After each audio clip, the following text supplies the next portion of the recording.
오늘은 이 사람들보다 나를 사랑하느냐라는 제목으로 함께 은혜를 나누도록 하시겠습니다. 큰 은혜 되시기 바랍니다.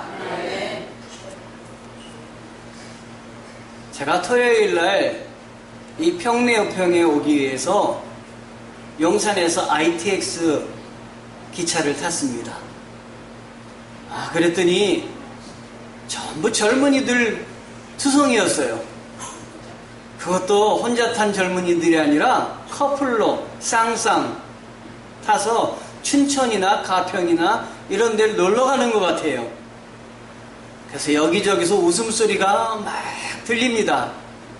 젊음이 참 좋구나 그렇게 생각하고 있는데 옆자리에 있는 커플들의 그 대화가 듣지 않으려고 해도 들리는 거예요. 그런데 여자친구가 남자친구한테 이렇게 이야기를 하는 것입니다. 자기 나 사랑해? 그랬더니 남자친구가 응 이러는 거예요. 그랬더니 여자친구가 사랑하면 사랑한다고 3번만 얘기해줘. 그래서 남자친구가 사랑해 사랑해 사랑해 이렇게 얘기하더라고요. 그래서 참 듣기 좋다 이런 생각을 하고 있는데 거기서 끝났으면 좋은데 이번에는 10번 해줘 그러는 거예요. 그러니까 이 남자친구가 사랑해 사랑해 사랑해 사랑해 사랑해 사랑해 사랑해 사랑해 사랑해 사랑해 10번을 딱 하는 거예요. 그렇게 많이 사랑해야 사랑이 확인되는 건지. 저는 잠시 혼돈에 빠졌지만 젊은이들이 사랑하는 모습이 예쁘더라고요. 그런데 오늘 부활하신 후에 예수님께서 제자들 곁에 오셔서 특히 베드로에게 내가 나를 사랑하느냐 이렇게 이 남자친구에게 여자친구가 이야기했듯이 물으시는 거예요. 그것도 한 번 아니고 3번씩이나 물으시는 거예요. 왜 예수님은 한 번만 내가 날 사랑하느냐 해서 예 사랑합니다 이렇게 얘기하면 예수님이 이해하실 수 있는 분인데 왜 3번씩이나 예수님이 물으셨을까? 이게 참 의문이었어요. 마치 사랑한다는 말을 듣고도 진짜야? 정말이야? 10번에 이렇게 이야기하는 이 커플들과 다를 바가 없다 이런 생각을 저는 해보게 되었습니다. 요즘 춘천에 있는 공군부대에 받은 배치를 저희 아들이 받았어요. 우리 성도님들이 기도를 해주셔서 아주 좋은 곳에 배치가 되었습니다. 얼마나 좋은 곳에 배치가 됐는지 아침 저녁으로 전화가 옵니다. 어제는 하루에 3번 아침 점심 저녁 3번 전화가 왔습니다. 전화 올 때마다 엄마 아빠 사랑이 절절해요. 그래서 제가 생각하기에 우리나라 최고의 교육기관은 군대다 이렇게 생각을 했어요. 연대장님께 감사 편지를 한번 쓰려고 그래요. 이렇게 우리 아들을 잘 교육시켜 주셔서 감사합니다. 그런데 전화를 너무 자주 받다 보니 전화가 왔는데 저희 집 식구 중에 한 사람이 어쩐 일이야? 이러고 얘기를 했어요. 누군지는 밝히지 않겠습니다. 굉장히 아마 당황스러웠을 거예요. 사랑하는 성도 여러분, 우리들도 베드로처럼 깊이 생각하고 행동하기보다는 말이 앞선 것이 저희들이 아닐까 싶습니다. 3번이나 모른다고 주님을 배반을 한 것이 베드로입니다. 그 베드로에게 예수님은 거듭거듭 지금 오셔서 내가 나를 사랑하느냐 라고 물으시는 거예요. 베드로가 이 말을 듣고 얼마나 당황스럽고 그 자리를 얼마나 피하고 싶겠습니까? 내가 나를 사랑하느냐 이 예수님의 질문은 너는 아직도 나를 믿느냐라는 질문입니다. 부부 사이도 친구 사이들처럼 처음 신뢰를 끝까지 가지고 가야 됩니다. 그리고 신뢰를 사랑하면서 또 사랑으로 표현하면서 살아야 될 것 같아요. 사랑한다, 사랑한다 이런 말을 자주 해야 될 것 같습니다. 오래전에 TV 프로그램 거기에 누가 진행을 했냐면 뽀빠이 이상령이 진행하는 TV 프로그램이 있었어요. 90이 넘은 연세 드신 분들이 나오는 프로그램이에요. 그런데 남편 되시는 분이 나오셔서 이런 자랑을 하시는 거예요. 우리는 살면서 지금까지 한 번도 뽀뽀를 안 했어요. 얼마나 당황스러운지 제가. 그래서 야, 저 연세에는 뽀뽀를 한 번도 안 하고 사실 수 있을 정도로 정신적인 사랑을 하시는가 보다, 이런 생각을 했습니다. 요즘 젊은이들은 너무 많이 뽀뽀를 하지 않습니까? 옛날 분들은 그러고도 사셨어요. 아마도 신뢰관계가 돈독했기 때문에 90평생을 그러고 살지 않으셨을까 생각이 듭니다. 그런데 형식적으로는 부부지만 이미 마음으로는 부부관계가 아닌 사람들도 우리 주위에 많이 있습니다. 정말 안타까운 것이에요. 우리 주님께서 이 베드로에게 다가오셔서 내가 나를 사랑하느냐 이렇게 물으시는데, 오늘 우리에게도 오셔서 이 질문을 주님은 하시는 것이에요. 이 질문은 베드로에게 한 질문이라고만 생각하지 마시고 오늘 나에게 주시는 질문이구나, 나의 믿음을 확인하려고 하시는 질문이구나, 이걸 생각해 보셨으면 좋겠어요. 그래서 우리는 주님이 우리에게 무엇을 요구하시는지 깨달아 알아야 될 것입니다. 막연히 나는 주님을 믿는다라고 교회에 다닐 것이 아닙니다. 진정 나는 주님을 믿고 있는지, 진정 주님께 헌신을 다하고 있는지, 내 온 마음을 다해서 주님을 섬기며 찬양하고 있는지 우리는 생각해 보아야 되는 것입니다. 주님을 배반하고 돌아선 베드로를 우리 주님은 찾으셨습니다. 그리고 지금 이렇게 묻고 계십니다. 15절에 보면은 주님이 물으시는 그 질문이 나오는데, 이 사람들보다 나를 더 사랑하느냐? 라는 질문입니다.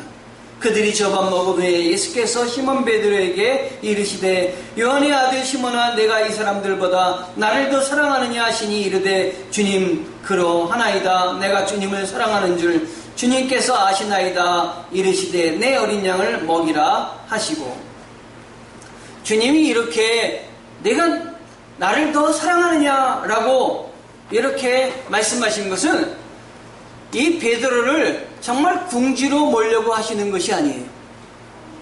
베드로가 자기가 어떠한 일을 했는지 지금 베드로에게 주님은 직면하게 하시려고 하는 것입니다. 그래서 그 직면하게 하시는 것을 통해서 그 상황을 뛰어넘어서 새로운 일들을 감당하게 하시고자 베드로에게 계속해서 이렇게 물으시는 것입니다. 예수님께서 베드로를 회복시키고 치료하시고 하려고 하는 의도로 지금 다가오셔서 내가 나를 사랑하느냐 묻고 계시는 것입니다. 여기서 우리나라 성경에는 이 사람들보다 라고 번역이 되었는데, 사실은 그 번역보다는 이것들보다 더 나를 사랑하느냐 라고 하는 그 번역이 맞는 것 같습니다. 영어 성경에는 어떻게 나와 있냐면 Do you love me more than this? 이렇게 나와 있습니다. 너는 이것들보다 나를 더 사랑하느냐, 이렇게 번역을 했습니다. 이 사람들보다 나를 사랑하느냐 보다도 이것들보다 나를 사랑하느냐라고 물으신 것은 더 큰 의미가 있습니다. 이 사람들보다 나를 사랑하느냐 할 때는 여기 모인 6명보다 나를 더 사랑하느냐 이렇게 예수님이 질문하시는 것이 되지만, 이것들보다 너는 나를 더 사랑하느냐 이렇게 예수님이 물으신 것으로 해석을 한다면은, 이것들은 베드로가 어부의 일을 수행하기에 필요한 고기잡이, 배, 그리고 그 도구들을 염두에 두신 것입니다. 너는 네가 중요하게 생각하는 고기잡이 배보다, 너는 내가 중요하다고 생각하는 이 고기 잡는 데 필요한 도구들보다 너는 나를 더 사랑하느냐? 라고 질문하시는 것이에요. 그러니까 이것들이라면 더 확대하면 그 당시의 자리에 있던 것들, 조금 전에 탔던 배들, 고기 잡던 그물들, 그리고 가득 잡은 고기들, 그리고 우리가 양식으로 먹는 쌀과 이 모든 것들보다 너는 나를 더 사랑하느냐 묻고 계신 것입니다. 어떻게 보면 베드로에게 이것은 재산일 수도 있고, 베드로에게 이것은 삶 전체일 수도 있고, 베드로에게 이것은 꿈이 될 수도 있는 것입니다. 너는 너의 꿈을 포기하면서까지, 너의 삶을 포기하면서까지, 너는 너의 모든 재산을 놓아가면서까지 이것들보다 나를 사랑할 수 있느냐라고 예수님은 물으시는 것입니다. 왜 주님께서 베드로에게 이렇게 질문을 하고 있는 것일까요? 단순하게 예수님을 향한 베드로의 사랑을 확인하기 위해서일까요? 물론 그런 의도도 있을 수 있을 것입니다. 그러나 우리가 더 깊이 생각을 해봐야 됩니다. 그렇다면 이 베드로에게 오셔서 그의 아픈 각오를 계속해서 끄집어내고 그 3번 부인한 걸 계속해서 이야기하고 건드릴 필요가 없는 것입니다. 오히려 사랑을 확인받기 위함이라면 현재 그가 얼마나 예수님을 사랑하고 있는지 이것으로 족할 수도 있을 것이에요. 예수님은 베드로가 예수님을 사랑하고 있는 줄을 이미 아셨습니다. 이미 아셨음에도 불구하고 베드로에게 지금 계속해서 내가 나를 사랑하느냐, 이것들보다 더 사랑하느냐 묻고 계신 것입니다. 여기에는 큰 뜻이 있습니다. 이것은 예수님을 위해서 물으신 것이 아니라 베드로를 위해서 물으신 것입니다. 즉 상처 입은 베드로를 치료하기 위해서 예수님은 묻고 계신 것입니다. 주님의 제자로 선택받고도 선택의 최우선순위를 주님께 두지 못했던 베드로입니다. 그래서 베드로는 하나님의 일을, 제자의 일을 맡고도 상처를 입고 그는 이제 제자의 길을 떠나서 어부가 되기로 마음먹고 자기가 떠나왔던 갈릴리로 되돌아왔던 것입니다. 즉 자신을 용납하지 못하고 하나님의 일들을 감당하지 못한 베드로였던 것입니다. 내가 주님께 온 마음을 다해서 섬기려고 했는데 내가 지금 돌아보니 죄된 모습으로 나 자신도 제대로 치우치지 못하고 나 자신도 제대로 이끌지 못하는 그런 사람이구나. 그는 그렇게 생각을 했던 것입니다. 주님께서는 지금 베드로를 괴롭히고 있는 과거의 상처들과 기억하기도 싫은 과거의 기억들을 주님은 치료해 주시기를 원하고 계신 것입니다. 베드로의 이런 과거의 아픈 상처는 가만 놔둔다고 되는 것이 아닙니다. 예수님은 베드로로 하여금 이것을 직면하여서 뛰어넘어서 새로운 일들을 감당하기를 원하고 계신 것입니다.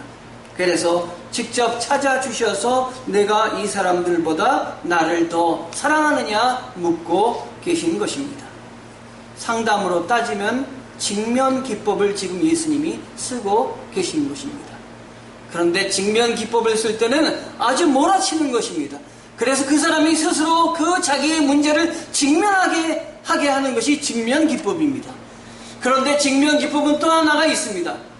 거기에 공감을 많이 하도록 해야 됩니다. 스스로 자기의 문제에 대한 공감을 하도록 격려를 해줘야 되는데 예수님은 내가 너를 더 사랑하느냐라고 직면하게 하는 것뿐만 아니라 그로 하여금 공감하게 하는 법을 말씀하고 계신데 내가 나를 이 사람들보다 이것들보다 더 사랑하느냐라고 이야기하면서 베드로가 주님 그러하나이다 내가 주님을 사랑하는 줄 주님께서 아시나이다 16절에 이렇게 이야기를 할 때 예수님은 가만히 계신 것이 아니라 그에게 격려를 해주셨는데 그 격려의 말씀이 뭐냐면 내 어린 양을 먹이라 라는 말씀이었습니다.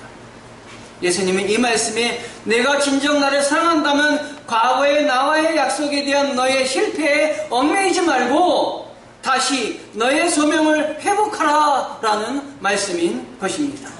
내가 너를 사람을 낚는 어부로 불렀으니 내가 이곳에서 고기를 낚는 어부의 일을 네가 감당할 것이 아니다 라고 지금 이야기하고 계신 것입니다. 내가 진정 나를 사랑한다면 나에 대한 소명을 회복해야 된다 강력히 촉구하시면서 그걸 직면하도록 예수님은 강하게 요구하고 계신 것입니다. 한 번 얘기하면 될 걸 또 두 번 얘기하십니다. 내가 나를 사랑하느냐 16절에 이야기하십니다. 한 번 갖고는 베드로가 일어설 수가 없습니다. 한 명 갖고는 자기의 문제에 대해서 직면할 수가 없기 때문에 예수님은 베드로가 3번 부인한 그 아픔을 3번 질문함으로 지금 치료하고 계신 것입니다. 요한의 아들 시몬아, 내가 나를 사랑하느냐? 다시 16절에 물으십니다. 그러자 베드로는 이 질문에도 근심하면서 아직 자기의 문제에 대해서 직면을 드러내지 못합니다. 주님, 그러하시나이다. 내가 주님을 사랑하는 줄 주님께서 아시나이다. 그러자 예수님께서는 다시 격려하시면서 내 양을 치라라고 말씀하십니다. 베드로의 마음이 조금 더 열렸으리라고 생각합니다. 조금 더 공감이 이루어졌으리라고 생각을 합니다. 주님께서는 내가 나를 사랑하느냐 이 두 번째 질문을 하였을 때 그러하나이다. 내가 주님을 사랑하는 줄 주께서 아시나이다. 베드로가 이런 대답을 했지만 사실 주님의 그 마음은 이 질문을 할 때 베드로가 주님, 제가 일어서서 주님의 일을 감당하겠습니다. 주님의 양을 아까 먹이라고 하셨는데 먹이겠습니다. 라고 결단하기를 원했을지도 모릅니다. 그러나 베드로는 그러하지 못했습니다. 그러하지 못한 베드로를 주님은 야단치시고 너와 같은 제자는 필요 없다라고 하신 것이 아니라 기다려주시며 그에게 또 기회를 주시며 그로 하여금 또다시 일어서게 만드십니다. 제가 34살의 젊은 나이에 고등학교의 교목실장으로 임명이 되었습니다. 보통 교목실장 자리는 40살 그것도 후반대에 가서 이렇게 교목실장이 될 터인데 젊은 나이에 아주 어린 나이에 제가 택함을 받았습니다. 경험도 미천하고 아는 것도 없고 그러니까 늘 자신감이 없었습니다. 그래서 쩔쩔매고 있는데 저를 임명하신 분이 어느 날 그런 말씀을 하셨습니다. 눈치 보지 말아라. 그 자리가 이미 너의 것이니까 아주 단단하게 마음먹고 힘있게 하거라. 이렇게 이야기를 해주셨습니다. 얼마나 사람의 말인데도 격려가 되었는지 모릅니다. 그래서 눈치 보지 말고 그 다음에는 열심히 일을 했던 기억이 납니다. 이렇게 사람이 옆에서 격려해주고 그리고 위로해주고 길을 안내해주는데도 힘이 나는데 우리를 창조하신 하나님이신 예수 그리스도께서 우리 곁에 계셔서 우리를 위로해 주실 때 얼마나 큰 힘이 되며 격려가 되시겠습니까? 아멘. 주님의 위로를 받는 여러분 되시기를 축원합니다. 사실 베드로는 이제 주님의 질문이 다 끝난 줄 알았을지도 모릅니다. 그러던 차에 예수님께서 3번째 질문을 하셨습니다. 요한의 아들 시몬아, 내가 나를 사랑하느냐? 주님은 단지 내가 진정 나를 사랑하느냐라고 물으신 것은 베드로에게 다시 사역을 맡기시기 위함이었는데 이 질문을 받자 베드로는 마음의 근심이 점점 쌓이기 시작했습니다. 자기가 생각하고 싶지 않은 주님을 배반한 일들이 자꾸 떠오르는 것입니다. 자꾸 과거로부터 자기가 묶여 있어서 미래로 나아가지 못하고 발목이 잡히는 것입니다. 이 3번째 주님의 질문을 받는 순간 3번씩이나 부인했던 이 쓰라림이 정말 깊이 생각이 났을 것입니다.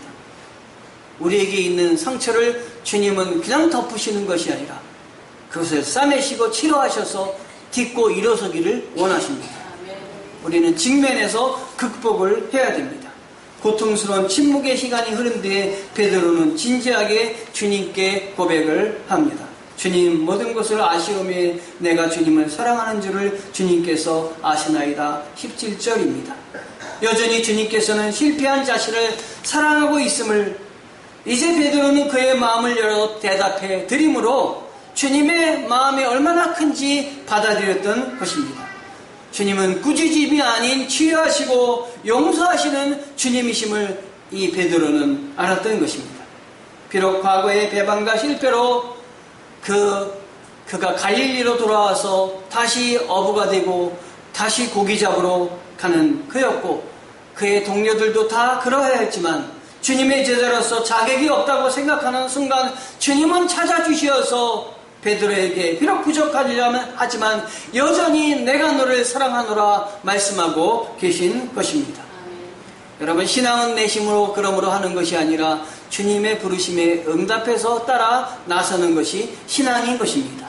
아멘. 아멘. 저는 내년에 장로님과 그리고 권사님들을 세우려고 합니다.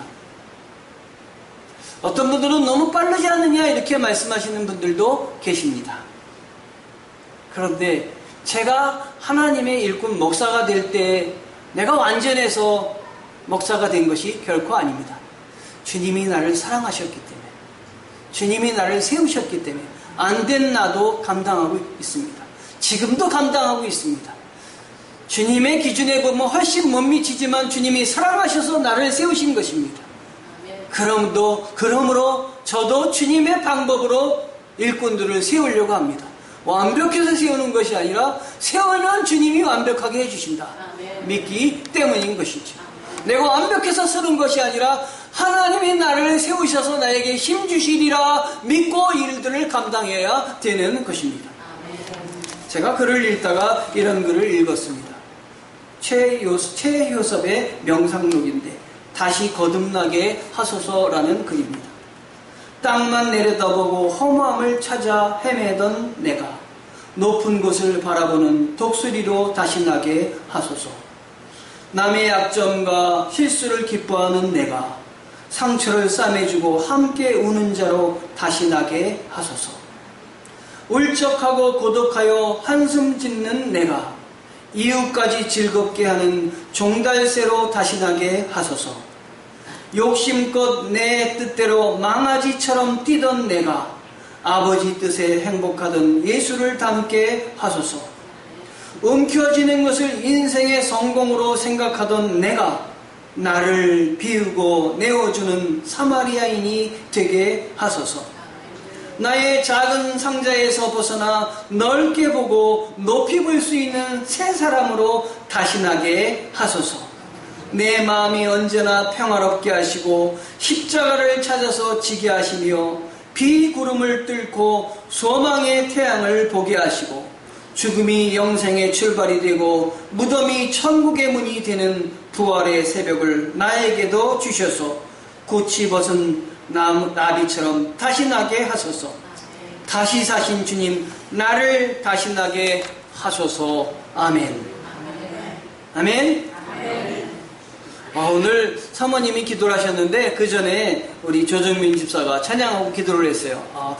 그 찬양하고 기도를 보면서 하나님이 일꾼으로 세울 때가 넘쳤는데 내가 보질 못했구나 하는 생각이 들었어요. 그래서 제가 우리 조정민 집사를 대표 기도자로 이제 앞으로 세우려고 합니다. 아멘. 아멘. 잘 감당할 겁니다. 아멘. 사모님은 빼드리겠습니다. 아멘. 두 번은 우리 이철 집사님이 두 번 하시고 두 번은 조정민 집사가 하기를 바랍니다. 권사님들 세우면 권사님들도 앞으로는 기도자로 세우겠습니다. 그래서 장로님만 다 하고 그러는 것이 아니라 네 번 이렇게 돌아가면서 기도하도록 하겠습니다. 사랑하는 성도 여러분, 오늘 예수님이 베드로를 찾아오셔서 뭐라고 예수님 베드로야 이렇게 얘기한 것도 아닙니다. 장차 너는 게바가 되리라. 지금은 시몬이지만 장차 게바가 되리라 해서 게바의 이름을 불러주신 것도 아닙니다. 게바는 반석이에요. 시몬은 갈대아 같다는 거예요. 갈대아 같은데 반석과 같은 사람이 되리라 했는데 다시 뭘로 돌아갔냐면 다시 이 갈대아 같은 사람으로 돌아간 거예요.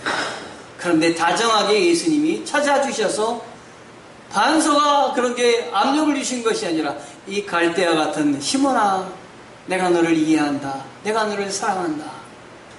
너는 내가 부른 나의 일꾼이다. 너는 내가 불렀으므로 내가 완전케 할 테니까 나를 믿고 일어서거라. 힘을 내거라. 베드로에게 이야기하고 계신 것입니다. 베드로는 이 말씀을 첫 번째, 두 번째, 세 번째 질문을 받으면서 이제 자기의 문제가 무엇인지 직면하게 됐어요. 그리고 예수님이 공감하셔서 그에게 계속해서 사랑하여 주시며 내 양을 먹이라, 내 양을 치라, 내 양을 먹이라, 나를 따르라 하시는 말씀에 큰 격려를 얻었던 것입니다. 과거에는 이리저리 흔들리고 갈대아 같은 베드로였지만 주님이 없으면 한치도 나갈 수 없었지만 주님이 나와 날마다 동행하시고 나와 함께 하심을 이 베드로가 이제 느껴서 단단히 서는 베드로가 될 수가 있었던 것입니다. 이 베드로에게 예수님이 마지막으로 뭐라고 얘기하시냐면 나를 따르라 라고 이야기하시는 것입니다. 너는 모든 것을 버리고 나를 따르라 하신 말씀을 다시 주시는 것입니다. 우리의 고백대로 살지 못하고 실패하더라도 우리를 포기하거나 버리지 아니하시는 예수님이십니다. 새로운 기회, 새로운 시작, 새로운 사명을 우리들에게 허락하시는 분이 바로 예수님이십니다. 예수님은 3번 질문하시면서 치료하시고 용서하시고 회복하게 해주신 예수님이십니다. 이제는 우리가 나에게 맡겨주신 일이 무엇인지 주님 앞에 찾아야 되겠습니다. 더 이상 좌절과 열등감에 시달려서는 안 될 것입니다. 이런 나를 들어서 하나님이 사용하겠다고 하시는데 갈대아 같은 나를 들어서 게바 같은 사람으로 만들려고 하신다고 하시는데 내가 주님에게 온 마음을 다해서 섬겨야 되지 않겠는가? 이제 나는 진정한 제자가 돼야 된다는 주님의 부르심에 이제는 내가 응답하고 살아야 되지 않겠는가 하는 것입니다. 우리가 예수님을 믿고 따를 수 있는 것은 그분이 먼저 나를 사랑하셨기 때문인 것입니다. 그분의 용서가 먼저 있었기 때문인 것입니다. 왜 내가 이렇게 잘 되는지 모르겠어요. 그분이 나를 사랑하시기 때문입니다. 그분이 잘 되기를 원하고 계시기 때문입니다. 그분이 나를 거룩하게 되기를 원하고 있으시기 때문인 것입니다. 그분의 용서가 나보다 먼저 앞서 계셨기 때문입니다. 우리의 모든 사역은 예수님이 사랑하는 사역에서 시작되고 그 사랑으로 말미암아 유지됩니다. 하나님은 오늘도 우리를 찾아오셔서 이 사람들보다 나를 사랑하느냐 묻고 계십니다. 그 물으심에 주님 그러하나이다. 내가 주님을 사랑하는 줄 주님께서 아시나이다. 대답하며 주님을 따라 나서는 성도가 되기를 주님의 이름으로 축원합니다. 아멘. 아까 그 명상록을 읽으면서 기도하겠습니다. 주님, 땅만 내려다보고 허무함을 찾아 헤매는 내가 높은 곳을 바라보는 독수리로 다시 나게 하옵소서. 남의 약점과 실수를 기뻐하는 내가 상처를 싸매주고 함께 우는 자로 다시 나게 하소서. 울적하고 고독하여 한숨 짓는 내가 이웃까지 즐겁게 하는 종달새로 다시 나게 하소서. 욕심껏 내 뜻대로 망아지처럼 뛰던 내가 아버지 뜻에 행복하던 예수를 닮게 하소서. 움켜쥐는 것을 인생의 성공으로 생각하던 내가 나를 비우고 내어주는 사마리아인이 되게 하소서. 나의 작은 상자에서 벗어나 넓게 보고 높이 볼 수 있는 새 사람으로 다시 나게 하소서. 내 마음이 언제나 평화롭게 하시고 십자가를 찾아서 지게 하시며 비구름을 뚫고 소망의 태양을 보게 하시고 죽음이 영생의 출발이 되고 무덤이 천국의 문이 되던 부활의 새벽을 나에게도 주셔서 고치 벗은 나비처럼 다시 나게 하소서. 다시 사신 주님, 나를 다시 나게 하소서. 예수 그리스도의 이름으로 기도하였습니다. 아멘.